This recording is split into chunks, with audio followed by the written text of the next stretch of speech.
کہ آپ صلی اللہ علیہ وسلم کی خدمت میں کوئی شخص کسی بھی زبان میں گفتگو کرتا، آپ اس سے اسی کی زبان میں بات کرتے تھے، کیونکہ آپ تمام مخلوقات کی زبانیں جانتے تھے۔ آپ صلی اللہ علیہ وسلم کی زبان مبارک کی یہ شان تھی کہ اس سے جو بات بھی نکلتی وہ پوری ہو جاتی۔ السلام علیکم ورحمۃ اللہ وبرکاتہ۔ ناظرین، ویب سیریز حضور صلی اللہ علیہ وسلم کی خوبصورتی کی آج 4تھ ایپیسوڈ ہے۔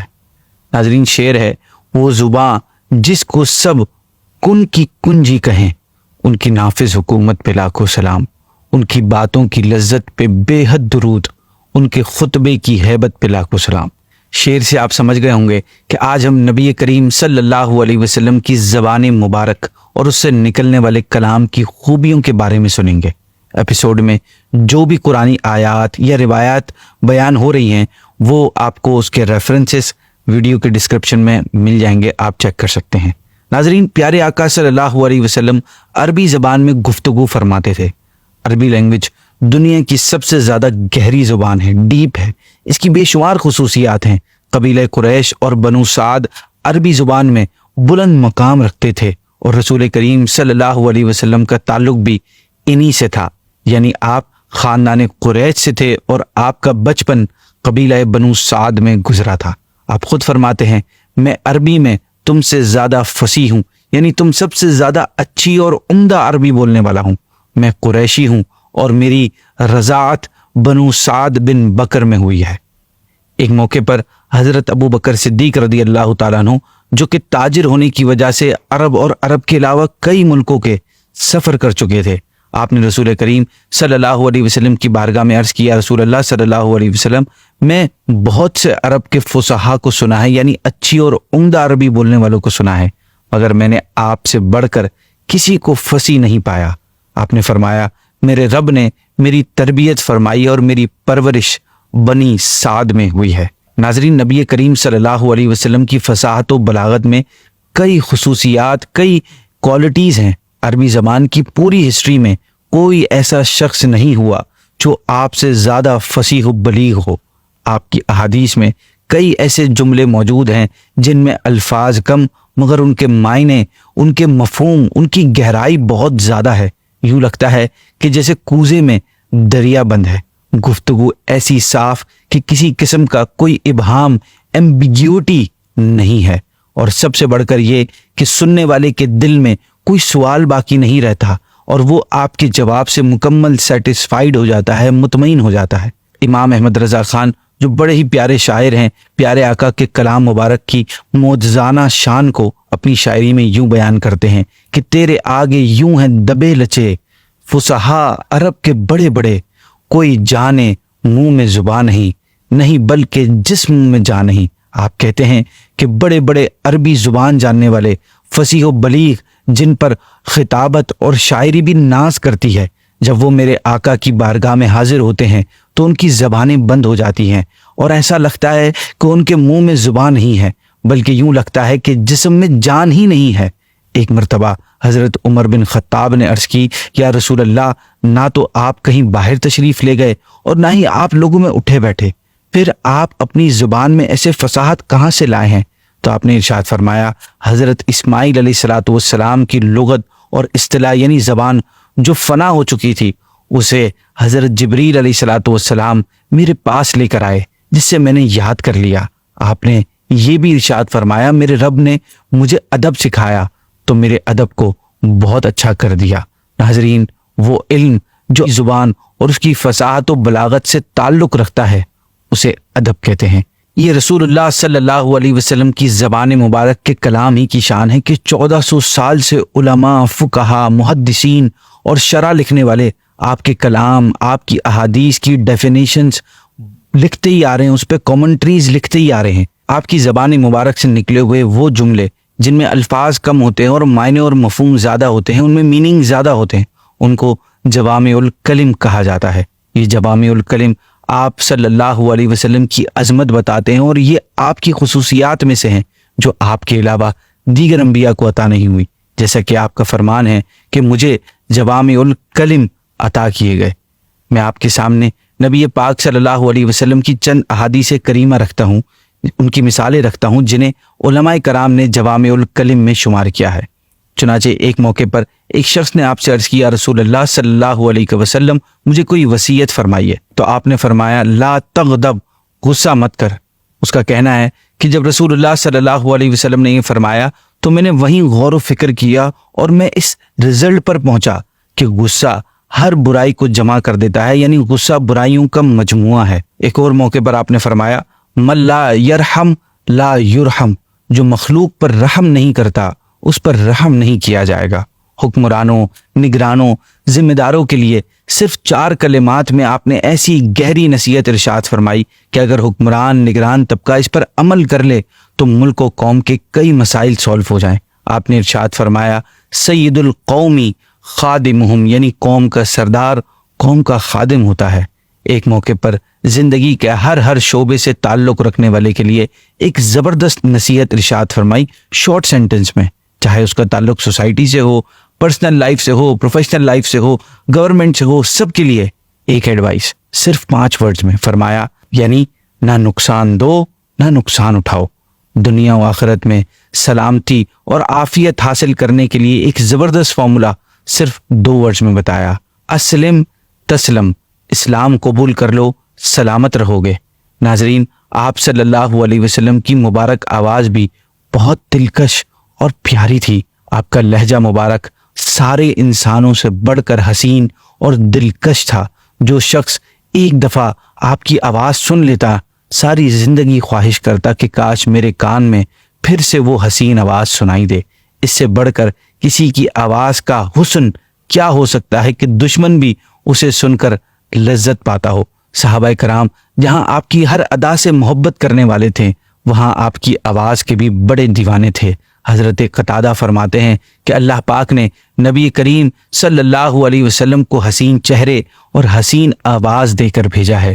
حضرت برا بن عازب رضی اللہ تعالیٰ عنہ فرماتے ہیں کہ نبی پاک نے نماز عشاء میں سورہ والتین تلاوت فرمائی، میں نے ایسی حسین آواز کبھی نہیں سنی۔ آپ ہی سے ایک روایت ہے کہ نبی کریم نے ایک روز ہمیں خطبہ دیا، خطبے میں آپ کی آواز اتنی بلند تھی کہ گھروں میں بیٹھی خواتین نے آپ کی آواز کو سنا۔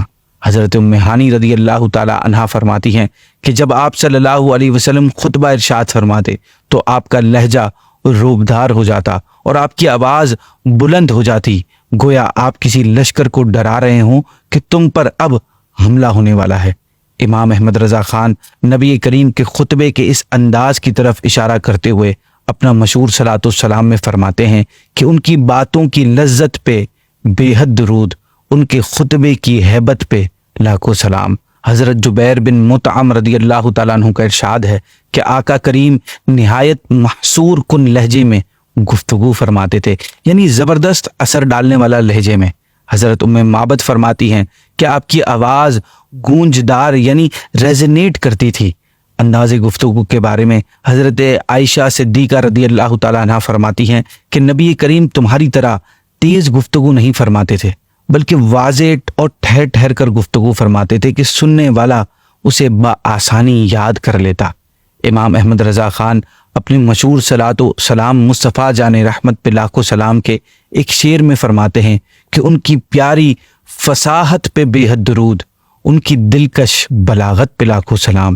ناظرین، کتابوں میں موجود واقعات سے پتہ چلتا ہے کہ آپ جب چاہتے آپ کی آواز دور و نزدیک کے سب لوگ اپنی اپنی جگہ پر ایک جیسی سن لیا کرتے تھے، جیسا کہ 1.25 لاکھ سے زیادہ صحابہ کرام نے بغیر کسی مائک اور لاؤڈ سپیکر کے آخری حج میں آپ کا خطبہ سنا تھا۔ آپ کے کلام کی تاثیر کے حوالے سے اگر بات کی جائے تو روایات میں آتا ہے کہ جب آپ خطبہ ارشاد فرماتے تو سننے والوں پر عجیب کیفیت طاری ہو جاتی، خوف الہی سے ان کے دل دہل جاتے، آنکھوں سے آنسو کے دریا بہنے لگتے، ان کے جسم کانپ اٹھتے۔ آپ کے مبارک خطاب کا اثر یہ ہوتا کہ پتھر سے پتھر دل بھی پگھل جاتا۔ سیدنا ابو ہریرہ اور حضرت ابو سعید خدری رضی اللہ تعالیٰ عنہما سے روایت ہے کہ ایک دن نبی کریم صلی اللہ علیہ وسلم نے ہمیں خطبہ ارشاد فرمایا۔ اس میں آپ نے 3 دفعہ یہ کلمات دہرائے کہ مجھے قسم ہے اس ذات کی جس کے قبضہ قدرت میں میری جان ہے۔ اس کے بعد آپ نے چہرہ اقدس نیچے جھکا لیا. پھر یہ کیفیت تھی کہ ہم میں سے ہر آدمی زمین پر روتے ہوئے گر پڑا اور ہمیں اتنا بھی ہوش نہ رہا کہ آپ نے قسم کس چیز پر اٹھائی ہے. کافی دیر بعد آپ نے سر مبارک اٹھایا تو آپ کے چہرے پر خوشی کے آثار تھے. پھر آپ نے فرمایا جو شخص 5 نمازیں ادا کرے، رمضان کے روزے رکھے، زکوٰۃ دے، کبیرہ گناہوں سے بچے، اس کے لیے جنت کے دروازے کھول دیے جائیں گے اور اس سے کہا جائے گا کہ تو اس میں سلامتی کے ساتھ داخل ہو جا. ناظرین، انسان تو انسان، آپ کے خطبے کا اثر جمادات یعنی نان لیونگ تھنگس پر بھی ہوتا تھا. مسلم شریف میں حضرت عبداللہ بن عمر سے روایت ہے کہ ایک دن آپ نے ممبر پر خطبہ دیتے ہوئے قرآن کریم کی آیت تلاوت فرمائی جس کا ترجمہ ہے کہ انہوں نے اللہ کی قدر نہیں کی اور قیامت کے دن تمام زمین اس کے قبضے میں ہوگی. اور اس کے بعد آپ نے اللہ پاک کی بڑائی بیان فرمائی تو آپ صلی اللہ علیہ وسلم کا ممبر جھوم اٹھا، حتیٰ کہ ہم یہ فیل کرنے لگے کہیں یہ حضور صلی اللہ علیہ وسلم کو نیچے نہ گرا دے. ناظرین، پیارے آقا صلی اللہ علیہ وسلم جانوروں، پتھروں، درختوں اور دیگر مخلوقات کی زبانیں بھی جانتے تھے. اس بارے میں کئی احادیث مبارکہ موجود ہیں.